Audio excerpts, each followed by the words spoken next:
வணக்கம் நண்பர்களே.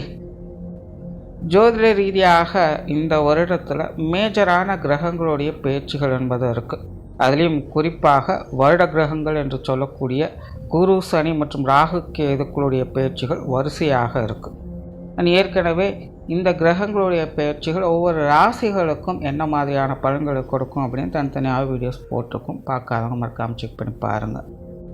இந்த பதிவில் பார்த்திங்கன்னா இந்த 3 கிரகங்களுடைய காம்பினேஷன் லக்ன ரீதியாக இது என்ன மாதிரியான பலன்களை கொடுக்குது அப்படிங்கிறத பற்றி தான் பார்க்க போகிறோம். நீங்கள் சொல்லக்கூடிய பலன்கள் பார்த்திங்கன்னா தோராயமாக ஒரு 2 வருட காலங்கள் அப்படிங்கிறது இருக்கும். காரணம் ஜோதிட ரீதியாக குரு ஒரு வருட காலம் ஒரு ராசியில் சஞ்சாரம் செய்யும். ராகு கேதுக்கள் 1.5 வருட காலங்கள் சஞ்சாரம் செய்யும். சனி 2.5 வருட காலங்கள் சஞ்சாரம் செய்யும். அது தவிர இந்த காலகட்டங்களில் இடைப்பட்ட காலகட்டங்களில் ஒரு 5 மாத காலகட்டங்களுக்கு வக்ரம், அதிசாரம், அஸ்தங்கம் போன்ற நிலைகளும் இந்த கிரகங்கள் மாறுபட்டு சஞ்சாரம் செய்துட்டு வரும். ஸோ இதெல்லாம் தோராயமாக ஒரு கணக்கு எடுக்கும்போது அப்ராக்சிமேட்டாக பார்த்திங்கன்னா ஒரு 2 வருட காலங்களுக்கு இந்த கிரகங்களுடைய நிலைகள் அப்படிங்கிறது இப்படி தான் செயல்பட்டுட்டு இருக்கும்.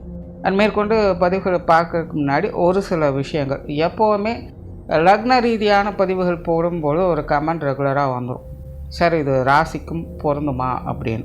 அதை பற்றி ஏற்கனவே நிறைய விளக்கங்கள் சொல்லியிருக்கோம். பட் இருந்தாலுமே அந்த கேள்விங்கிறது வந்துக்கிட்டே தான் இருக்கும். ஸோ இங்கே சொல்லக்கூடிய லக்ன பலன்கள் அப்படிங்கிறது ராசிகளுக்கும் பொருந்தும். பட் ஒரு 50% பொருந்தும், முழுக்க பொருந்தாது. ஒரு 50% அந்தந்த ராசிகளுக்கும் அதனுடைய பாதிப்புகள் அப்படிங்கிறது இருந்துக்கிட்டு இருக்கும். இன்னொரு விஷயம் பார்த்திங்கன்னா லக்ன பலன்கள் அப்படிங்கும்பொழுது அங்கே எப்போவுமே பாசிட்டிவ் நெகட்டிவ் கலந்து தான் இருக்கும். இந்த ராசி பலன்களை சொல்கிற மாதிரி ஒரே மாதிரியான பாசிட்டிவான விஷயங்களோ அல்லது ஒரே மாதிரியான நெகட்டிவான விஷயங்களோ இங்கே இருக்காது. கண்டிப்பாக ஒரு சைடில் பாசிட்டிவ் இருந்ததுன்னா இன்னொரு சைடில் அது நெகட்டிவாக இருக்கும். அதுதான் ஒரு கதவு அடைத்தால் மறு கதவு திறக்கும் அப்படின்னு சொல்லுவாங்க. அது ஜோதிடத்தில் இந்த விஷயங்களுக்கும் பொருந்தும். மெயினாக இந்த லக்ன பலன்களே இதை பற்றி தெரிஞ்சுக்கிறதுக்கு தான். அதாவது எதெல்லாம் நம்ம லக்ன ரீதியாக ஃபேவராக இருக்குது, அன்ஃபேவராக இருக்குது அப்படின்னு புரிஞ்சுக்கிட்டோம்னாலே அது சார்ந்த விஷயங்களை மட்டும் கொஞ்சம் கேர்ஃபுல்லாக இருந்துட்டால் போதும். மற்ற விஷயங்களை பற்றி நம்ம கவலைப்பட வேண்டியது இருக்காது. அது எப்படி இருந்தாலும் சரி கடை தெரிந்துடும். பிரச்சனை இருக்கக்கூடிய விஷயங்களை எது என்னன்னு பார்த்து தெரிஞ்சுட்டு அதில் மட்டும் கவனமாக இருந்துட்டால் போதும். நல்லது நடக்கக்கூடிய விஷயங்களை பற்றி கூட பெருசாக கவலைப்படும். ஏன்னா எப்படி இருந்தாலும் அது நல்லது தான் நடக்க போகுது. எதுவுமே தொடர்பு இல்லாத விஷயங்களை பற்றும் பெருசாக கவலைப்பட வேண்டிய, ஏன்னா அது எதுவுமே ஆக போகிறது கிடையாது. ஸோ எது பாசிட்டிவாக இருக்குது எது நெகட்டிவாக இருக்குதுன்னு பாயிண்ட் பண்ணக்கூடிய விஷயங்களை தான் இந்த லக்ன பலன்கள் அப்படிங்கிறது சொல்லும். ஸோ இனி லக்ன ரீதியாக இந்த குரு, சனி மற்றும் ராகு கேதுக்களுடைய பயிற்சிகள் எப்படி இருக்கும் அப்படிங்கிறத பார்க்கலாம். இந்த வருடம் பார்த்திங்கன்னா முதல்ல சனி பயிற்சி என்பது இருக்குது. அதாவது திருக்கணிதப்படி சனி பயிற்சி இருக்குது. அதுக்கப்புறமா ராகு கேது பயிற்சி வரும். அதுக்கப்புறமா குரு பயிற்சி வரும். ஸோ பலன்களும் பார்த்திங்கன்னா இந்த ஆர்டரில் தான் இருக்கும். தவிர இந்த பதிவு பார்த்திங்கன்னா கொஞ்சம் லென்த்தியாகவும் அதே போல் கொஞ்சம் கன்ஃபியூஷனாகவும் இருக்கும். காரணம் அதை பற்றி ஏற்கனவே இந்த ராசி பலன்களை விரிவாக சொல்லியிருக்கோம். பட் இங்கே சிம்பிளாக சொல்கிறேன். இந்த வருடத்தினுடைய இந்த கிரக அமைப்புகளே பார்த்திங்கன்னா ஒரு தக் ஆஃப் லைஃப் மாதிரி ஒன்றுக்கொன்று சளைச்சதில்லை அப்படிங்கிற நிலைகளில் தான் செயல்பட்டுக்கிட்டு இருக்கும். ஆக ஒரு சைடில் ஒரு பாசிட்டிவான விஷயங்கள் வேலை செய்யுது அப்படிங்கும்பொழுது இன்னொரு பக்கம் நெகட்டிவான விஷயங்கள் அதே வீரியத்தோடு அங்கே வேலை செஞ்சுக்கிட்டு தான் இருக்கும். அப்போது ஒரு சைடில் நமக்கு சரின்னு தெரியிற விஷயம் இன்னொரு சைடில் போய் பார்க்கும்போது தவறாகத்தான் இருக்கும். அதனால் பலன்கள் கொஞ்சம் கன்ஃபியூஷன் ஆகிற மாதிரி தான் இருக்கும். முடிஞ்ச அளவுக்கு கொஞ்சம் ஸ்கிப் பண்ணாமல் பாருங்கள். நீ மேற்கொண்டு உங்கள் லக்ன ரீதியாக இனி எப்படி இருக்கும் அப்படிங்கிறத பார்க்கலாம். மேஷ லக்னம். பொதுவாக மேஷ லக்னக்காரங்களுக்கு இது வரைக்கும் பெருசாக தொல்லைகள் இல்லை. எப்படி ஒரு 4-5 வருஷத்தை நல்லபடியாக ஓட்டிட்டாங்க அப்படின்னு தான் சொல்லணும். அவங்களுடைய வயது நிலைகளுக்கு ஏற்ப ஒரு 5-6 வருடங்களுக்கு முன்னாடி சில சிக்கல்கள், பிரச்சனைகள் அப்படிங்கிறது இருந்திருக்கலாம். பட் இப்போது ஒரு 5-6 வருடங்களாக மேஷ லக்னக்காரங்க அவங்களுடைய வாழ்க்கை நிலைகளுக்கு ஏற்ப ஒரு சின்ன அப்கிரேடேஷன்ஸை பார்த்துட்டு வந்துட்டுருக்காங்க. எப்படியோ வாழ்க்கை அப்படிங்கிறது போய்கிட்டு இருக்குது. பெரும்பாலான இருக்குது கொஞ்சம் சுமூகமாக போய்கிட்டு இருக்குது அப்படின்னு கூட சொல்லலாம். ஸோ மேஷ லக்னக்காரங்க இது வரைக்கும் எப்படியோ அப்படி இப்படின்னு எல்லாத்தையும் சமாளிச்சிட்டாங்க. அவங்களுக்கான நிலைகள் ஒரு பீஸ்ஃபுல்லான லைஃப்பில் இருக்காங்க அப்படின்னு சொல்லிகிட்ருக்கலாம். பட் இனி வரக்கூடிய காலகட்டங்கள் மேஷ லக்னக்காரங்களுக்கு அப்படி இருக்காது அப்படிங்கிறது தான் உண்மை. அதாவது மேஷ லக்னக்காரங்க இது வரைக்கும் ஒரே மாதிரியான ஒரு சீரான பாதையில் வந்துட்டு இருந்திருப்பீங்க. இனி பார்த்தீங்கன்னா லைஃப்பில் நிறைய அப்ஸ் அண்ட் டவுன்ஸ் அப்படிங்கிறது கண்டிப்பாக இருக்கும், நிறைய அப்கிரேடேஷன் அப்படிங்கிறது கண்டிப்பாக இருக்கும், அதே போல் கொஞ்சம் டிகிரேடேஷன் அப்படிங்கிறது இருந்துக்கிட்டு தான் இருக்கும். இப்போ மேஷ லக்னக்காரங்க இந்த 2 நிலைகளுமே மாறி மாறி அவங்க பார்த்துக்கிட்டு வருவாங்க. ஸோ அதனால் மேஷ லக்னக்காரங்க அவங்களுடைய வயது நிலைகளுக்கு ஏற்ப இனி வரக்கூடிய காலகட்டங்களில் கொஞ்சம் கவனமாக இருக்கிறது நல்லது. கேர்லெஸ்ஸாக இருக்காதீங்க. நல்ல விஷயங்கள் அப்படிங்கிறது கண்டிப்பாக உண்டு, அதை சரியான முறையில் பயன்படுத்திக்க ஆரம்பிங்க. முதல்ல சனியினுடைய நிலை. சனியை பொறுத்த வரைக்கும் மேஷ லக்னக்காரங்களுக்கு காரியஸ்தானத்திற்கும் லாபஸ்தானத்திற்கும் அதிபதியாக வரக்கூடியவங்க. இது வரைக்கும் லாபஸ்தானத்தில் இருந்துட்டு வந்தாங்க, அதனால தான் ஏதோ அப்படி இப்படின்னு எல்லாத்தையும் சமாளிச்சுட்டு வரக்கூடிய நிலை என்பது இருந்தது. பட் இனி பார்த்தீங்கன்னா உங்களுடைய விரயஸ்தானத்திற்கு சனியானது செல்லும். அதாவது மேஷத்தை பொறுத்த வரைக்கும் கிரகாதிபத்திய வகையில் சனியானது அசுப கிரகம். பட் அதுவே ஸ்தானபலத்தின் அடிப்படையில் மேஷத்திற்கு சனியானது சுபகிரகமாகவே கருதப்படும். அதாவது மேஷத்தை பொறுத்த வரைக்கும் சனி அவ்வளோ பெரிய பாதிப்புகளை கொடுக்கறதில்ல. பட்டு லக்ன ரீதியாக லக்னாதிபதிக்கு எதிரியாக இருக்கக்கூடிய, அதாவது கிரகாதிபத்திய வகையில் செவ்வாய்க்கும் சனிக்கும் ஆகாது. அதுவே ஸ்தான பலத்தின் அடிப்படையில் பார்க்கும்பொழுது அதே செவ்வாயும் சனியும் ஒன்றுக்கொன்று சளைச்சதில்லை அப்படிங்கிற நிலைகளில் தான் இருக்கும். அதனால தான் மேஷ லக்னக்காரங்களை பொறுத்த வரைக்கும் சனி கொஞ்சம் அன்ஃபேவராக வேலை செஞ்சாலும் கூட நாரதர் கழகம் நன்மையில் முடியுங்கிற மாதிரி என்னதான் கஷ்ட நஷ்டங்கள் இருந்தாலும் முடிவில் சுபம் பெறக்கூடிய அமைப்புகளை அவங்களுக்கு கொடுத்துட்டு தான் போகும். அப்படி தான் இது வரைக்கும் சனி உங்களுக்கு வாழ்க்கையில் சின்ன சின்ன கஷ்ட நஷ்டங்களை கொடுத்தாலும் உங்களுக்கான நன்மைகளும் அது கொடுத்துட்டு வந்தது. குறிப்பாக லாபஸ்தானத்தில் லாபாதிபதியே இருந்து செயல்பட்டு வந்ததுனால தொட்டதெல்லாம் ஜெயங்கிற மாதிரி உங்களுக்கு பிடிச்சதோ பிடிக்கலையோ, நீங்கள் நினச்சது நடந்ததோ இல்லையோ, ஆனால் உங்களுடைய வாழ்க்கை நிலை சீராக இருந்துகிட்டு இருந்தது. ஏன் இதை இங்கே இப்படி சொல்கிறேன்னா, இப்போ ஒரு பிரச்சனை இருக்குது. நிறைய பேர் மனசில் நினச்சது, மனசில் ஆசைப்பட்டது கிடைக்கலங்கிறத கஷ்டத்தில் இருக்காங்க. ஆனால் வாழ்க்கையில் மற்ற விஷயங்கள் எல்லாமே உங்களுக்கு நல்லபடியாகத்தான் இருக்கும். மனசோட ஆசைகள் பூர்த்தி ஆகலை அப்படிங்கிற ஒரு நிலைக்காக வாழ்க்கையே வேஸ்ட்டுன்னு சொல்லக்கூடிய நிறைய பேர் எனக்கு இருந்துக்கிட்டு இருக்காங்க. பட் ஜோதிடம்ங்கிறது வெறும் மனசை பற்றி சொல்லக்கூடிய விஷயங்கள் இல்லை, வாழ்க்கை நிலையை பற்றி சொல்லக்கூடியது. அதுக்காக இந்த இடத்துல அதை சொல்கிறோம். ஸோ மனசு ஆசைகள் அவங்களுடைய ராசிப்படி ஏதாவது நிலைகளை நல்லது கெட்டது மேலே ஏற்ற இறக்கங்கள் அப்படிங்கிறது இருந்திருக்கலாம். பட் வாழ்க்கை நிலை அப்படிங்கிறது அவங்களுக்கு சீரான நிலைகள் இருந்துட்டு தான் இருந்தது. சின்ன சின்ன கஷ்ட நஷ்டங்கள் வந்தாலும் ஆரம்பத்தில் சொன்ன மாதிரி நாரதர் கழகம் நன்மையில் முடிவுங்கிற நிலைகளில் பிரச்சனைகள் இருந்தாலும் உங்களுக்கு ஃபேவராக தான் எல்லா விஷயங்களுமே நடந்து முடிஞ்சிருக்கும். வாழ்க்கையில் ஒரு அப்கிரேடேஷன் அவங்க கூட வயது நிலைகளுக்கு ஏற்ற மாதிரி நல்ல விஷயங்களை முன்னேற்றங்களும் இங்கே பார்த்துக்கிட்டு தான் வந்திருப்பீங்க. அப்படிப்பட்ட சனி இனி உங்களுக்கு ஒரே ஸ்தானத்தில் செயல்பட்டுட்டு வரும். ஸோ இது கண்டிப்பாக மேஷ லக்னக்காரங்களுக்கு கொஞ்சம் அன்ஃபேவரான நிலை தான். மெயினாக அவங்களுக்கு இனி இந்த கெரியர் பேஸ்டான விஷயங்களில் நிறைய மாற்றங்கள் இருக்கும். குறிப்பாக மேஷ லக்னக்காரங்களாம் பார்த்திங்கன்னா தொழிலை மாற்றலாம், வேலையை மாற்றலாம், ஒரு இடம் விட்டு வேறு இடம் போய் இருக்கலாம் அப்படின்னு தான் அதிகமாக யோசிப்பாங்க. நிறைய பேருக்கு வாலண்டியராகவே சில இடமாற்றங்கள் அப்படிங்கிறது வரும். அவங்களுக்கு பிடிக்குதோ பிடிக்கலோ திடீர்னு பார்த்தீங்கன்னா ஒரு வேலையில் இந்த இடத்துலேருந்து நீங்கள் இந்த இடத்துக்கு போய் தான் ஆகணும் கட்டாயத்தின் பேரில் அனுப்பலாம்.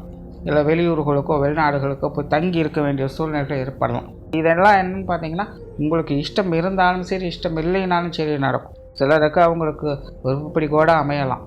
அது உங்களுடைய ராசி நல்ல நிலைகள் இருக்கும்போது அதுக்கேற்ற பலன்கள் அப்படிங்கிறது. ஒரு ராசி சரியில்லாத நிலைகள் இருக்கும்போது உங்களுக்கு இஷ்டமில்லாத நிலைகளும் அந்த இடமாற்றங்கள் அப்படிங்கிறது கம்பல்சரியாக அவங்களுக்கு வந்துட்டு போகும். ஸோ அப்படி குறிப்பாக கெரியர் பேஸ்டான விஷயங்கள் சில மாற்றங்கள் இந்த வருடம் பார்த்திங்கன்னா தவிர்க்க முடியாது. ஒரு 2-3 வருடங்களுக்கே பார்த்திங்கன்னா வேலை செய்கிறதுக்கு பொருள் செய்கிறதுக்கெல்லாம் கொஞ்சம் சிரமமாகத்தான் இருக்கும். ஆனால் அதே நேரம் அதை சமாளிக்க முடியும். சிரமங்கள் இங்கே தவிர்க்க முடியாது அப்படிங்கிறதான் புரிஞ்சுக்கணும். பொதுவாக மேஷ லக்னக்காரங்க பார்த்திங்கன்னா இனி அப்படியே கொஞ்சம் தனிமை விரும்பிகளாக மாறிடுவாங்க. பெருசாக வெளி விஷயங்கள்லாம் உங்களுக்கு இன்ட்ரெஸ்ட் அப்படிங்கிறது இருக்காது. தான் ஒன்றும் வேலை ஒன்றுன்னு அமைதியாக இருக்கத்தான் பார்ப்பாங்க. வெளி விஷயங்கள் காரியங்கள்லாம் பெருசாக இன்ட்ரெஸ்ட் எடுத்து செயல்பட மாட்டாங்க. அதே போல் ஆன்மீக நாட்டங்கள் அதிகரிக்கும். குறிப்பாக இந்த வயதில் மூத்தவங்களுக்கெல்லாம் பார்த்திங்கன்னா ஆன்மீக விஷயங்கள் ஈடுபாடுகள் அப்படிங்கிறது அதிகரிக்கும். நிறைய இந்த திவ்ய தேச பிரயாணங்கள் போன்ற அமைப்புகள்லாம் மேற்கொண்டு வருவாங்க. நிறைய கோயில் குளங்களுக்கு பூஜை புனஸ்காரங்கள் செய்து இப்படி பக்தி சார்ந்த விஷயங்கள் அதிகப்படியான ஈடுபாடுகளை காட்ட ஆரம்பிச்சிருவாங்க. மற்றவங்களோடு இணக்கமான பழக்க வழக்கங்கள் அப்படிங்கிறது இருக்காது.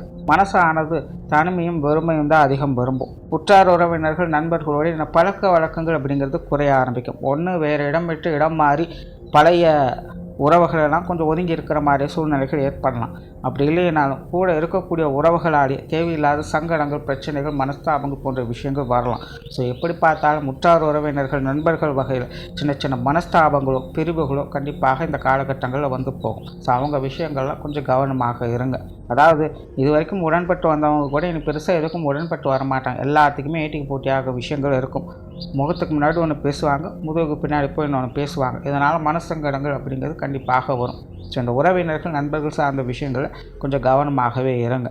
கவனமாக இருப்பதை காட்டிலும் அனுசரித்து போய்க்குங்க. அவங்களோட நிலை அவ்வளோதான். அவங்க வகையில் பெருசாக எதிர்பார்ப்புகள் அப்படிங்கிறது பூர்த்தி ஆகாது. ஆனால் அதே நேரம் தான் உண்டு தான் வேலை உண்டுன்னு இருக்கிற நிலைகளை பிழைச்சிக்கலாம்.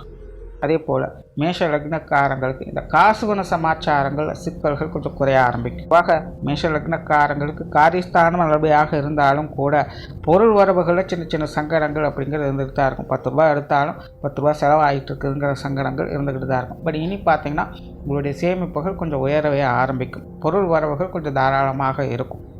காசு பண்ண விஷயங்கள்ல அவ்வளோவா பெருசாக பிரச்சனைகள் இருக்காது. கண்டிப்பாக 10 ரூபா எடுத்து வைக்கிற மாதிரியான சூழ்நிலைகள் அப்படிங்கிறது இருக்கும். அதே போல் செலவுகளில் கவனம் எடுத்துக்கொள்ள ஆரம்பிப்பீங்க. வீண் விரயங்கள், செலவுகள் போன்ற விஷயங்களை இனி கவனமாக இருக்கவே ஆரம்பிப்பீங்க. வீண் விரயங்கள், வெட்டி செலவுகள்லாம் இனி மேஷ லக்னக்காரங்களால் செய்ய முடியாது.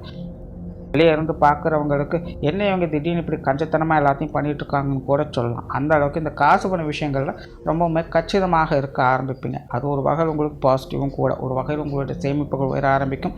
தேவையில்லாத வீண் விரயங்கள், செலவுகள் அப்படிங்கிறது குறைய ஆரம்பிக்கும். பட் அதே நேரம் இன்னொரு சைடில் பார்த்திங்கன்னா சுப விரயங்கள் அதிகரிக்கும். குறிப்பாக இந்த காலகட்டங்களில் மேஷ லக்னக்காரங்களுக்கு இந்த திருமண அமைப்புகள், புத்திரவாக்கிய அமைப்புகள் சார்ந்த விஷயங்கள் சாதகமான தன்மைகள் என்பது இருக்கும். அதாவது அது சார்ந்த விஷயங்கள் கைகூடும் அப்படிங்கிறத விட அது சார்ந்த முயற்சிகளுக்காக கொஞ்சம் விரயங்கள், செலவுகளை செய்து வருவீங்க. உடல்நலம் சார்ந்த விஷயங்கள் இந்த காலகட்டங்களில் ஏற்ற இறக்கங்கள் கண்டிப்பாக இருக்கும். மேஷ லக்னக்காரங்களை பொறுத்தவரை கண்டிப்பாக ஏதாவது ஒரு வகையில் மருத்துவ விரயங்கள் தவிர்க்க முடியாததாகவே இருக்கும். ஏற்கனவே மேஷ லக்னக்காரங்களுக்கு இந்த உடல் உபாதைகள் அப்படிங்கிறது தவிர்க்க முடியாததாகவே இருக்கும். மெயினாக இந்த வயதில் மூத்தவங்களுக்கு, குழந்தை பருவத்தில் இருக்கக்கூடியவங்களுக்கெல்லாம் பார்த்திங்கன்னா ஆல்ரெடி இந்த உடல்நலம் சார்ந்த விஷயங்கள் பலவீனத்தன்மையை கொடுத்து கொஞ்சம் சங்கடத்தை ஏற்படுத்திக்கிட்டு தான் இருக்கும். இனி வரக்கூடிய டைம்லலாம் பார்த்திங்கன்னா மேஷ லக்னக்காரங்க உடல் பலவீனம் அப்படிங்கிறது கொஞ்சம் குறைய ஆரம்பிக்கும். உடலில் பலம் ஏற்படும். கொஞ்சம் உடல்நல விஷயங்கள் முன்னேற்றங்கள் அப்படிங்கிறது ஏற்படும். பட் அதே நேரம் இன்னொரு சைடில் பார்த்திங்கன்னா மருத்துவ விரயங்கள் தவிர்க்க முடியாது. ஒன்று உங்களுக்கோ அல்லது உங்கள் குடும்பத்தாரை சார்ந்தவங்களுக்கோ மருத்துவ விரயங்கள் தவிர்க்க முடியாதாக இருக்கும். ஏதோ ஒரு வகையில் 10 ரூபானா 10 ரூபா மெடிக்கலுக்காக செலவு பண்ண வேண்டிய சூழ்நிலைகள் அப்படிங்கிறது இருக்கும். ஸோ ஏற்கனவே ட்ரீட்மெண்ட்டில் இருக்கிறவங்களாம் வழக்கமான விஷயங்கள் சரியாக பார்த்துக்குங்க. மெயினாக இந்த உணவு சார்ந்த விஷயங்களில் கவனமாக இருங்க. அதே போல் இந்த ரெஸ்ட் எடுக்கக்கூடிய விஷயங்களை கவனமாக இருங்க. தூக்கமின்மை பிரச்சனைகள் கொஞ்சம் தொந்தரவாக இருக்கும். ஏன்னா மேஷ லக்னக்காரங்களை பொறுத்த வரைக்கும் இனி அறக்க பறக்கலாம் வேலை செய்ய முடியாது. எதையும் எடுத்தங்கூத்தணும் செய்ய முடியாது. எல்லாம் ஆறாமற பொறுமையாகத்தான் செய்ய முடியும். நிறைய பொழுதுபோக்கு சார்ந்த விஷயங்கள், ஓய்வு சம்மந்தப்பட்ட விஷயங்கள் தான் அவங்களுடைய ஈடுபாடுகளை அதிகரிக்கும். ஆனால் இங்கே பிரச்சனை என்னென்னா, சரி நல்லா ரெஸ்ட் எடுப்போம், நல்லா படுத்துவோங்கன்னு சொல்லிட்டு படுப்பாங்க. ஆனால் தூக்கமே வராது. மனசுக்குள்ளே ஏதோ ஒன்று போட்டு அசை போட்டுக்கிட்டே இருக்கும். ஸோ இந்த தூக்கமின்மை பிரச்சனைகள் போன்ற விஷயங்கள்லாம் கொஞ்சம் பார்க்க வேண்டியதாக இருக்கும். ஆக இந்த ரொட்டீன் ஹெல்த் சார்ந்த விஷயங்கள்லாம் கொஞ்சம் கவனம் எடுத்துக்கங்க. இந்த சனியினுடைய நிலையை பொறுத்த வரைக்கும் மேஷ லக்னக்காரங்க உங்களோட லைஃப் ஸ்டைலை கம்ப்ளீட்டாக மாற்றிடும். இது வரைக்கும் மேஷ லக்னக்காரங்க பார்த்தது ஒரு வாழ்க்கை, இனி பார்க்க போகிறது ஒரு வாழ்க்கை அப்படிங்கிற நிலைகளை தான் செயல்படும். அடுத்ததாக ராகுகேதுவனுடைய நிலை. பொதுவாகவே இந்த ராகுகேதுக்கள் மேஷ லக்னக்காரங்களுக்கு சாதகமான நிலைகளை தான் வேலை செய்யும். பெரிய அளவில் நெகட்டிவாகலாம் எதுவும் வேலை செய்கிறது இல்லை. ஸ்தான பலங்களின் அடிப்படையிலையும் கூட மேஷ லக்னத்திற்கு இந்த ராகுகேதுக்கள் சாதகமான கிரகங்கள் தான். பட் கிரகாதிபக பார்க்கும்போது இந்த ராகுகேதுக்கள் ஒரு நெகட்டிவ் கிரகங்கள். அதாவது ஏன் அப்படி சொல்கிறாங்கன்னா, ராகுகேதுக்களை பொறுத்த வரைக்கும் இது ஒரு மாயா கிரகங்கள், நிழல் கிரகங்கள் சொல்கிறோம். அது இங்கே கொடுத்து கெடுக்கும், இல்லைன்னா கெடுத்து கொடுக்கும். இப்படி தான் இதனுடைய நிலைகள் இருக்கும். அதனால தான் இந்த ராகுகேதுக்களை பொறுத்த வரைக்கும் நான் எப்போவுமே சொல்கிறேன், இந்த ராகுகேதுக்களுடைய நிலை காட்டுமே தவிர ஊட்டாது. நல்ல வாய்ப்புகளை கண் முன்னாடி கொண்டு வந்து நிறுத்தும். அது சரியான முறையில் நம்ம தான் பார்த்து பயன்படுத்திக்கணுமே இல்லாமல் அது தானாக நடக்கும் அப்படின்னு சொல்லி விட்டுட்டோம்னா அங்கே ஒன்றும் நடக்காது. ஸோ ராகுகேதுக்குள்ள நிலையை பொறுத்த வரைக்கும் நல்ல அதிர்ஷ்டம் தரக்கூடிய நிலைகளை, சாதகமான நிலைகள் வேலை செய்யும். ஆனால் அது எல்லாத்தையும் தக்க வச்சுக்கிறது நம்ம கையில் தான் இருக்குது. ஸோ அப்படி மேஷ லக்னக்காரங்களுக்கு இப்போ 11ஆம் இடத்துல ராகும், 5ஆம் இடத்துல கேதும் சஞ்சாரம் செய்யும். பொதுவாகவே இந்த 11 ராகுகேதுக்கு இருக்கிறது அப்படிங்கிறது சிறப்பான விஷயம்தான். ஸோ இந்த ராகுக்கேது பயிற்சியால் மேஷ லக்னக்காரங்களுக்கு வாழ்க்கையில் அதிர்ஷ்ட வாய்ப்புகள், யோக வாய்ப்புகள் அப்படிங்கிறது கண்டிப்பாக இருக்கும். குறிப்பாக மேஷ லக்னக்காரங்க இந்த காலகட்டங்களில் சொத்து சுகங்கள் வகைகள், குறிப்பாக பூர்வீக சொத்து சுகங்கள் சம்பந்தப்பட்ட விஷயங்களில் சாதகமான அமைப்புகளும் நன்மைகளையும் எதிர்பார்க்கலாம். குழந்தைகள் சார்ந்த சுப விசேஷங்கள், காரியங்கள் போன்ற நிகழ்வுகளை பார்த்து வருவாங்க. குழந்தைகளுக்கான சுப விசேஷங்களை எடுத்து நடத்தி வருவாங்க. அதிலும் குறிப்பாக குழந்தைகளுக்கு இந்த முடி எடுக்கிறது, காது குத்துறது, பருவம் ஏற்படுறது, இந்த மாதிரியான குழந்தைகளுக்கான சுப காரியங்கள் அப்படிங்கிறது கண்கூடாக பார்க்கலாம். சிலருக்கெல்லாம் நீண்ட நாளாக தடைபட்டு வந்த புத்திரவாக்கிய அமைப்புகள் கூட நல்லபடியில் அமைந்து வரும். பட் கொஞ்சம் மருத்துவ உதவி அப்படிங்கிறது கண்டிப்பாக தேவைப்படும். அதாவது இந்த ராகுக்கேதுக்களோட அமைப்பை பொறுத்த வரைக்கும் மேஷ லக்னக்காரங்களுக்கு உங்களுக்கு நீண்ட நாட்களாக தடைபட்டு வந்த காரியங்கள் அல்லது உங்களுக்கு நீண்ட நாட்களாக நிறைவேறாத ஆசைகள் போன்ற நிலைகளை நிவர்த்தி பெறுவது போன்ற விஷயங்களை ஏற்படுத்தி கொடுக்கும். கண்டிப்பாக மேஷ லக்னக்காரங்களுக்கு இன்னும் ஒரு 2 வருட காலகட்டங்களுக்குள்ள நீங்கள் எதிர்பார்க்காத வகையில் ஒரு பெரிய நல்ல மாற்றங்களை உங்களோட வாழ்க்கையில் பார்க்க முடியும். முன்னாடி சொன்னதையும் கொஞ்சம் கவனம் வச்சுக்கோங்க. ஏன்னா ராகுக்கேதுக்களை பொறுத்த வரைக்கும் காட்டுமே தவிர ஊட்டாது. ஸோ அப்படி உங்களுக்கு கிடைக்கக்கூடிய ஒரு நல்ல விஷயங்களை கொஞ்சம் கவனமாக இருந்து சுதாரித்து அதை எடுத்து நீங்கள் செயல்படுத்த ஆரம்பிச்சிட்டிங்க அப்படின்னா உங்களுக்கு மிகப்பெரிய அளவில் உங்களுடைய வாழ்க்கையில் ஒரு பெரிய வளர்ச்சியை அது கொடுத்துரும்.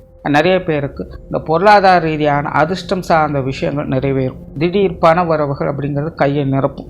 நீங்கள் சம்பாதிச்சு 10 ரூபா உங்களுக்கு கை சேருதோ இல்லையோ, ஏதோ ஒரு வகையில் பணம், என்றைக்கோ போட்ட சேமிப்புகள், என்றைக்கோ செய்து முடித்த காரியங்கள், இன்றைக்கி அதனுடைய ரிசல்ட் மூலமாக ஏதோ ஒரு வகையில் பொருள் வரவுகள் வர்றது, இந்த மாதிரி நீங்கள் எதிர்பார்க்காத வகையில் பண வரவுகள் அப்படிங்கிறது உங்களுடைய கையை நிரப்பிட்டு இருக்கும். ஸோ முடிஞ்ச அளவுக்கு அந்த மாதிரி வரக்கூடிய தொகைகளை நல்ல முறையில் சேமிப்புகளை பயன்படுத்திக்கோங்க.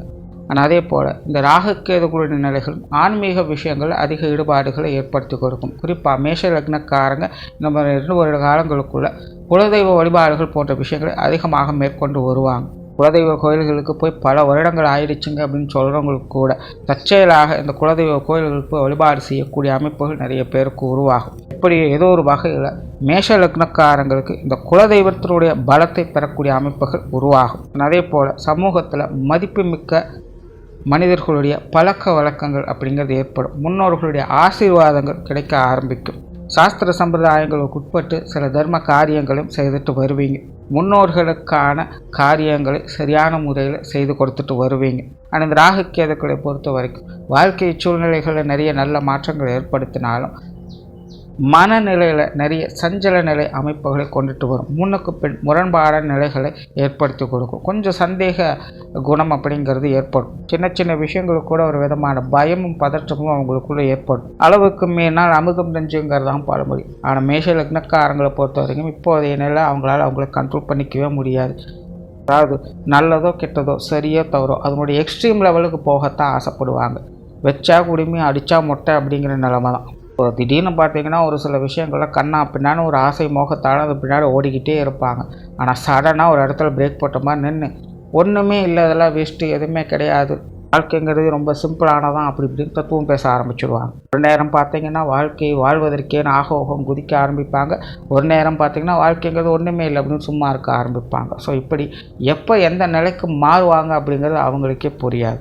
ஸோ இப்படி மன ரீதியாக ஒரு வித சஞ்சலத்தன்மை அப்படிங்கிறது கண்டிப்பாக இருந்துக்கிட்டு இருக்கும். ஸோ இந்த மாதிரியான விஷயங்களில் மேஷ லக்னக்காரங்க கொஞ்சம் கவனமாகவே இருங்க. அதாவது மேஷ லக்னத்தை பொறுத்த வரைக்கும் ரொம்ப ஆடவும் வேண்டாம், அதுக்காக ரொம்ப அடங்கி இருக்கவும் வேண்டாம் அப்படிங்கிறது தான் இப்போதைய நிலம், அதாவது இப்போதைய தேவை. ஆனால் அடுத்ததான் குருவினுடைய அமைப்பு. லக்ன ரீதியாக குரு 9க்கும் 12ஆம் இடத்திற்கும் அதிபதியாக வரக்கூடியவங்க. கிரகாதிபத்திய வகையில் குரு முழு சுப கிரகமாக கருதப்பட்டவர மேஷ லக்னத்திற்கு குரு சுபமாகவே செயல்பட்டு வரும் செய்வாங்க. இதுவரைக்கும் 2ஆம் இடத்திலிருந்து வந்த குரு இனி உங்களுடைய ராசிக்கு 3ஆம் இடத்தில் மறுஸ்தானத்தில் சஞ்சாரம் செய்வாங்க. அதாவது இதுவரைக்கும் உங்களுக்கு 2ஆம் இடத்துல குரு இருந்து உங்களுடைய குடும்ப வாழ்க்கையும் உங்களுடைய பொருளாதார நிலையும் சீரமைத்து கொடுத்து வந்துட்டு இருந்தாங்க. அதனால் மேஷ லக்னக்காரங்களுக்கு இது வரைக்கும் குடும்பத்துக்குள்ளே ஒரு சுமூகமான மாற்றங்கள், குடும்பத்துக்குள்ளே நல்ல விஷயங்கள், குடும்ப தேவைகள் பூர்த்தடைவது, குடும்ப பொருளாதார நிலைகளில் முன்னேற்றம் அடைவது, குடும்ப உறவுகளுக்குள்ள இணக்கமான சூழ்நிலைகளை ஏற்படுத்துவது அப்படின்னு ஒரு சாத்வீகமான நிலைகளில் குடும்ப வாழ்க்கையை நல்லபடியாக அமைத்து கொடுத்துட்டு இருந்தாங்க. அதே போல் குடும்பத்துக்குள்ளே கொஞ்சம் சுப சௌகரியங்கள் ஏற்படுத்தி கொடுக்கக்கூடிய வகையில் சின்ன சின்ன விரயங்கள் செலவுகளையும் ஏற்படுத்திட்டு வந்துட்டு இருந்திருப்பாங்க. பட் இருந்தாலும் தன்னுடைய சந்தோஷத்திற்காக 10 ரூபா செலவு பண்ண தவறில்லை அப்படிங்கிற நிலைகளில் நல்ல விஷயங்களுக்காகவே செலவு பண்ணிட்டு வந்திருப்பாங்க. அப்படிப்பட்ட குரு இனி உங்களுடைய லக்னத்திற்கு 3ஆம் இடத்துக்கு செல்கிறாங்க. லக்ன ரீதியாக பார்க்கும்போது மறைவு ஸ்தானமாக இருந்தாலும் கூட மறைவில் இருக்கக்கூடிய குருவும் பார்த்திங்கன்னா ஒரு சில நன்மைகளை ஏற்படுத்தும். அதாவது அந்த திருமண அமைப்புகள் புத்திரபாக்கிய நிலைகளில் நல்ல விஷயங்களை ஏற்படுத்தி கொடுக்கும். கணவன் மனைவி உறவுகளுக்குள்ள ஒரு இணக்கமான சூழ்நிலைகளை ஏற்படுத்தி கொடுக்கும். ஆன்மீக விஷயங்களில் முன்னேற்றங்களை ஏற்படுத்தும். திடீர் பண உறவுகளை ஏற்படுத்தும். மனசில் தன்னம்பிக்கை, தைரியம் போன்ற விஷயங்களை ஏற்படுத்தி கொடுக்கும். உடன்பிறப்புகள் வகையில் ஒரு இணக்கமான சூழ்நிலைகளை ஏற்படுத்தும். அவங்களுக்கான சுப விசேஷங்கள், காரியங்கள் போன்ற தன்மைகளை ஏற்படுத்தி கொடுக்கும். உடன்பிறப்புகள் வகையில் ஏற்பட்டு வந்த மன கசப்புகளை குறைக்க ஆரம்பிக்கும். குடும்பத்திற்குள் ஏற்பட்டு வந்த பிரிவுகள் விலக ஆரம்பிக்கும். குடும்பத்தில் யாராவது மன சங்கடம் ஏற்பட்டு தனியாகவே இருந்துட்டு வர்றாங்க அப்படின்னா திரும்பவும் அவங்க எல்லாத்தையும் ஒன்று சேர்க்க வைக்கும். தொழில் வேலை உத்தியோகத்தமாக இந்த கஸ்டமர் ஓரியன்டான விஷயங்களில் சாதகமான தன்மைகள் மற்றவங்க தேவையிருந்து செயல்படக்கூடிய தன்மைகளை கொடுக்கும். அதே போல் பார்ட்னர்ஷிப் சம்மந்தப்பட்ட விஷயங்களில் நன்மைகளை ஏற்படுத்தும். பெற்றோர்கள் சார்ந்த விஷயங்களில் சுமூகமான தன்மைகளை ஏற்படுத்தும். உற்றார் உறவினர்கள், நண்பர்கள் வகையில் கொஞ்சம் ஒதுங்கி இருக்க வைக்க ஆரம்பிக்கும். மெயினாக மேஷ லக்னக்காரங்க இனி உறவினர்கள் சம்மந்தப்பட்ட விஷயங்கள் கொஞ்சம் பட்டுப்படாமலுமே இருப்பாங்க. வெளியூர் மற்றும் வெளிநாடு சம்பந்தப்பட்ட விஷயங்களில் சாதகமான தன்மைகளை ஏற்படுத்தும். ஸோ இப்படி இந்த குருவினுடைய அமைப்பு மறைவு ஸ்தானங்கள் இருந்தாலும் கூட ஒரு சில சாதகமான அமைப்புகளோடு தான் செயல்பட்டு வரும். ஸோ ஓவராலாக இந்த சனி, ராகு, கேது மற்றும் குருவினுடைய பேச்சுகள் மேஷ லக்னக்காரங்களுக்கு அடுத்த ஒரு 2 வருட காலகட்டங்களுக்கு அலைச்சலோடு ஆதாயங்களை கொடுக்கும். நன்றி, வணக்கம், வாழ்க வளமுடன்.